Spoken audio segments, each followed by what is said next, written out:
पश्चिम चंपारण की नरकटियागंज विधानसभा से जनसुराज की भावी उम्मीदवार रीन देवी ने वर्तमान सरकार पर तीखा हमला बोला है।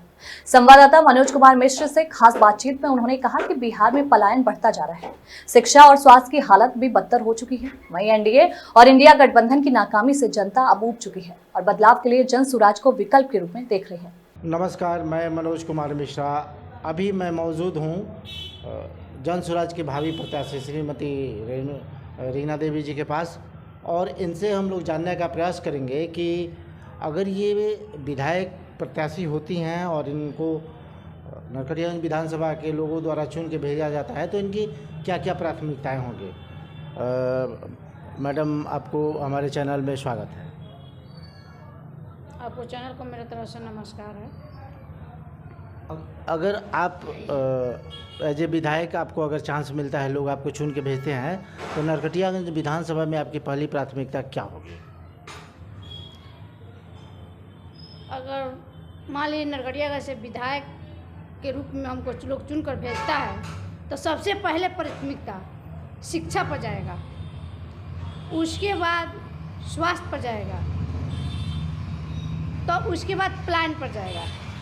तो अगर आप शिक्षा के क्षेत्र में आप क्या क्या बदलाव चाहती हैं? शिक्षा के क्षेत्र में जैसे हमारे नरकटियागंज में बहुत दिनों से विधायक रह चुके हैं लोग, लेकिन आज तक हमारे नरकटियागंज में कोई प्रभाव नहीं पड़ा है शिक्षा का। तो मैं अपने तरफ से कहना चाहती हूँ, अगर विधायक बन गई तो मैं करके दिखा दूँगी कि शिक्षक की व्यवस्था भी सुधारूंगी। जितना भी हमारे यहाँ नरकटियागंज के चाहे चंपारण के नौजवान लड़का लोग हैं और पढ़ने के लिए दूर दूर जाता है, वो सारी व्यवस्था है कि मैं नरकटियागंज में कर दिखाऊंगी, और सारे बच्चों को मैं यहीं पर स्कूल का व्यवस्था कराऊंगी, कॉलेज का व्यवस्था कराऊंगी, और यहीं पर पढ़ाई का सुधार कराऊंगी। पिछले दिनों आप लोग जन सुराज यात्रा निकाले हुए थे गांव-गांव में। जी। तो आप लोग जब उनसे मिले, सारे भावी प्रत्याशी आप लोग एक साथ थे, जब आप लोग मिले तो लोगों का रिस्पांस कैसा था? मतलब लोग देहात में गए, हर एक प्रखंड ये पंचायत में गए, लोगों का क्या कहना था, क्या मांगे थी लोगों की?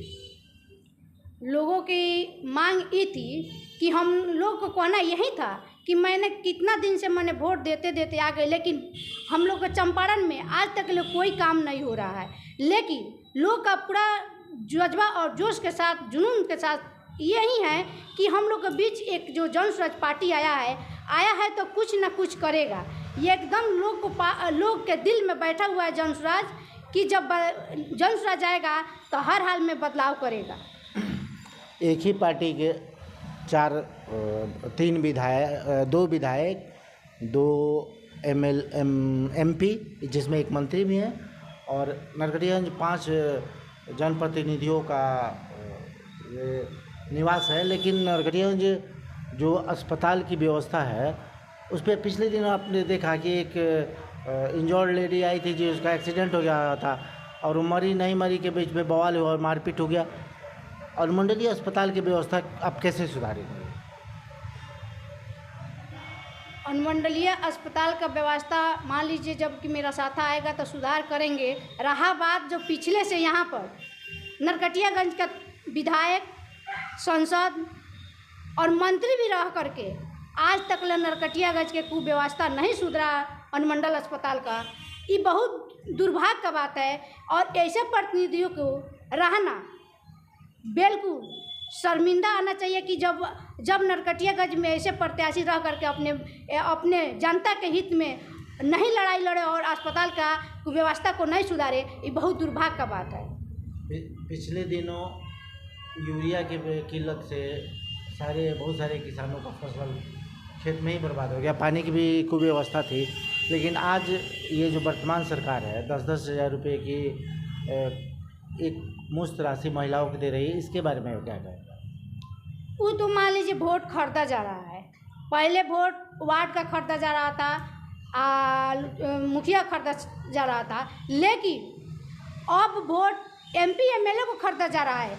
ये सब लालच दिया जा रहा है 10-10 हज़ार रुपया का। लेकिन अब देखिए जनता इतना बुर्बक नहीं है। बहुत से जनता हम लोग से कहता है लोग कि जो 20 साल में नहीं किया वो अब काम क्यों कर रहा है, हम लोग को लालच दे रहा है, हम लोग को बीच में लोभ में फंसाया जा रहा है कि 10,000 रुपया सारी महिला उठाएगी और हम लोग को वोट दे देगा लोग। तो यही सब देखते हुए सारी महिला और जो सारी जनता के पास खलबली मचा हुआ है कि हम लोग अब वोट नहीं देंगे, उसी सरकार को वोट देंगे जो हम लोग को हित में काम करेगा। 1100 कुछ रुपया अब लोगों को मिल रहा है, विधवा और वृद्धा पेंशन। लोगों का कहना है कि सरकार ने तो अब 1100 कर दिया, तो वोट हम लोग इसी सरकार को क्यों ना दें, इसके बारे में क्या? नहीं, लोग जो कह रहे हैं ये सब गलत बात है, इसलिए कि इतना दिन से 20 साल से सरकार था तो क्यों नहीं लोगों को 1100 रुपया दे रहा था। जब विपक्ष आया है तभी तो 1100 रुपया मिल रहा है। यहाँ 1100 रुपया दिलाने का मेन कारण जन सुराज है। अगर जन सुराज विपक्ष बनकर नहीं आता तो 1100 रुपया किसी को नहीं मिलता। यहाँ भीख के रूप में 400 रुपया दिया जाता था, लेकिन यही सरकार अदर स्टेट में जाकर के 2200 और 2,000 रुपया दे रहा है, लेकिन चंपारण में 400 रुपया भीख देता था। और जन सुराज जब आया और विपक्ष किया तो इन्होंने 1100 रुपया किया। माँ बहन योजना कांग्रेस और आरजेडी नीतीश जी के द्वारा पारिवारिक ये 10-10 हज़ार रुपया का प्रत्येक महिलाओं को योजना, और आप लोग का पारिवारिक कार्ड जो प्रत्येक परिवार में आप लोग बनवा रहे हैं जन सुराज द्वारा, इसमें क्या क्या अंतर है? दोनों में बहुत अंतर है। ये 10-10 हज़ार रुपया ये वोट लेने के लिए दिया जाता है, लेकिन जन सुराज का कहना है कि जब हमारी सत्ता आएगी तो हर एक परिवार में 20-20 हज़ार का फ़ायदा हर एक माह होगा। उसके अलावा जिसका बच्चा प्राइवेट स्कूल में नहीं पढ़ता है उसका बच्चा प्राइवेट स्कूल में पढ़ेगा, उसका पैसा प्रशांत जी इसी कार्ड द्वारा देंगे। और जो लड़का बाहर जाकर प्लान कर रहा है 10 से 12 हज़ार का रुपया कमा रहा है, वो लड़का का यहीं पर रोजी रोजगार हमारे प्रशांत जी और जन सुराज के माध्यम से मिलेगा। इसीलिए ये जो आपने कह रहे हैं ये वोट को खरीद रहा है लोग, लेकिन हमारा जब जन सुराज आएगा तो ये एकदम हर हाल में कर दिखाएगा और एकदम लोगों को में विश्वास है कि करके दिखा देगा।